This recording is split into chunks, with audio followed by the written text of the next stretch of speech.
but has left no doubt about his support for the settlers. The settlers are indeed powerful and connected, and every year they get the chance to parade their power when they march in Jerusalem to celebrate what they call the unification of Jerusalem.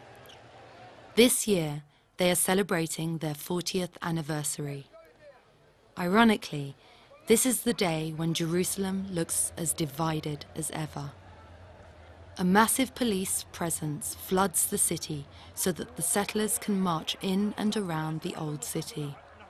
The old city is shut down and the Palestinians are kept under curfew. No one is allowed to enter or leave until the march is over.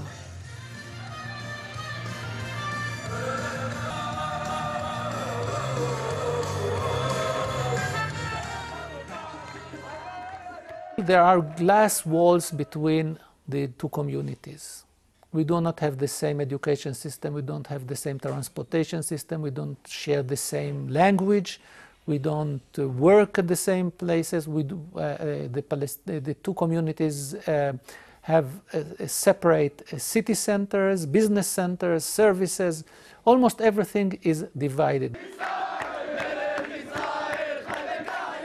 The Israeli demographic policy has brought nothing but misery and despair to the Palestinians and a sense of insecurity to the Israelis. After 40 years, Israel and its settler organizations are losing the war of demography, especially where it matters most, the Old City. The population of the Old City is 35,000, of which Palestinians make up over 90%. The Palestinian high birth rate has kept the Palestinian population growing. They have been squeezed into every available space, but they are not leaving Jerusalem. And according to Jerusalem municipality figures, in a little over 20 years, Palestinians will make up 50% of the city's population. At the same time, Jewish population growth keeps declining. For the last 20 years, more Jews have left the city than have entered it. For secular Jews, Jerusalem is a tense, intolerant, poor, overly religious, and divided city. We left it already. So many people are voting by their legs and foots. They simply walk out of the city. The Palestinian demographic growth has been a problem for Israel from day one. Israeli politicians openly describe it as a biological bomb, growth cancer, and fertility weapon. So what do? They build a wall, a 9-meter high wall that segregates the city's neighborhoods based on ethnic and religious grounds, which pushes a quarter of the Palestinian population in Jerusalem outside the city. The amazing thing about this part of the wall here is that this road in front of us, right here, was the main road that used to run from Jerusalem over on this side through to Jericho. And for hundreds and hundreds of years this was the main road. And now that wall runs right through the middle of that road and people can't go down to Jericho or come up or go back down to Jericho. If you ask Israel what's the wisdom of building such a wall, they'll tell you it's for security. In recent years, militant Palestinian groups have sent 38 suicide bombers to West Jerusalem, claiming the lives of 171 Israelis. Jerusalem has at times looked confused, bloody, and ugly.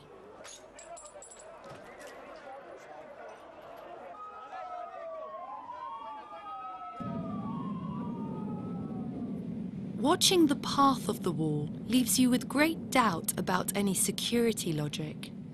Its snaking path around the city incorporates Jewish settlements and pushes out populated Palestinian neighborhoods, clearly exposing its real goal, to seal and solidify Israel's grip on the city and separate it completely from the rest of the West Bank, signaling to the Palestinians that Jerusalem is off the negotiation table. This is the building over here.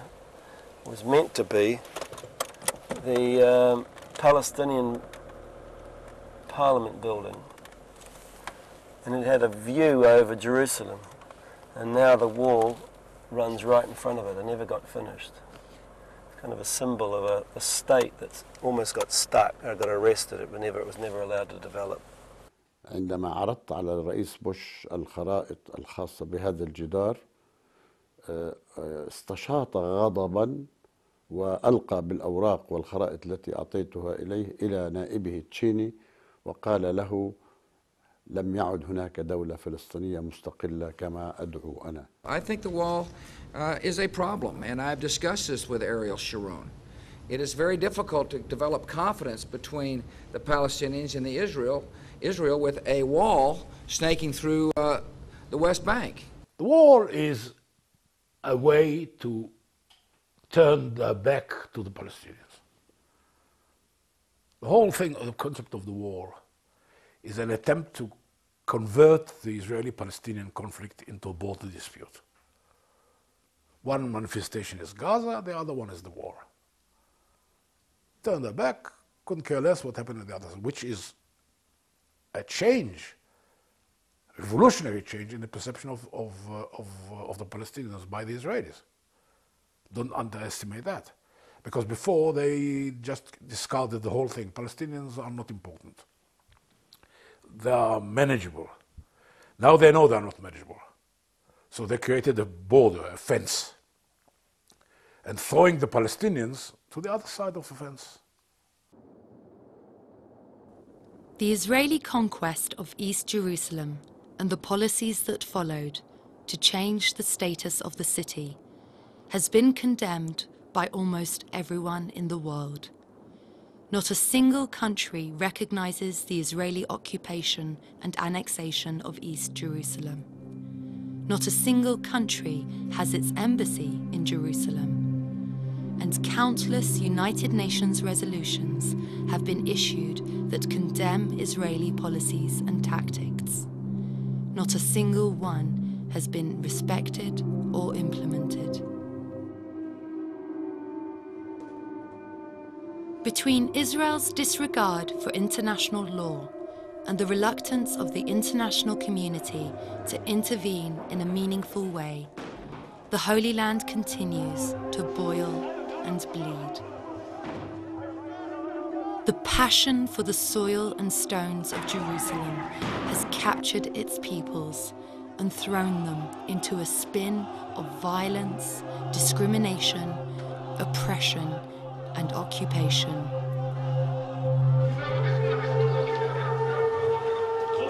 What is left is a sad and tense city.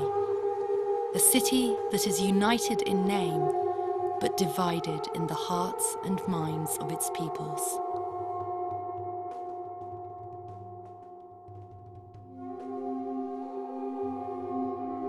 When the stones of Jerusalem become holier than its people, then doesn't Jerusalem lose its holiness? There is no shortage of solutions for sharing Jerusalem in a way that saves its people and preserves its holiness, but there is a shortage of will to end the occupation and respect each other's ties to the land. Permitting a racist demographic policy that denies Palestinians of the right to live in their own homes will not put anyone on the path to peace. Ending the illegal occupation will. لأجلك يا مدينة الصلاة أصلي لأجلك يا بهية المساكن يا زهرة المدائن يا يا قدس يا قدس يا مدينة الصلاة أصلي عيوننا إليك ترحل كل يوم ترحل كل يوم تدور في أروقة المعابد تعانق الكنائس القديمة وتمسح الحزن عن المساجد عيوننا إليك ترحل كل يوم ترحل كل يوم تدور في أروقة المعابد تعانق الكنائس القديمة وتمسح الحزن عن المساجد يا ليلة الإسراء يا درب من مروا إلى السماء عيوننا إليك ترحل كل يوم وإن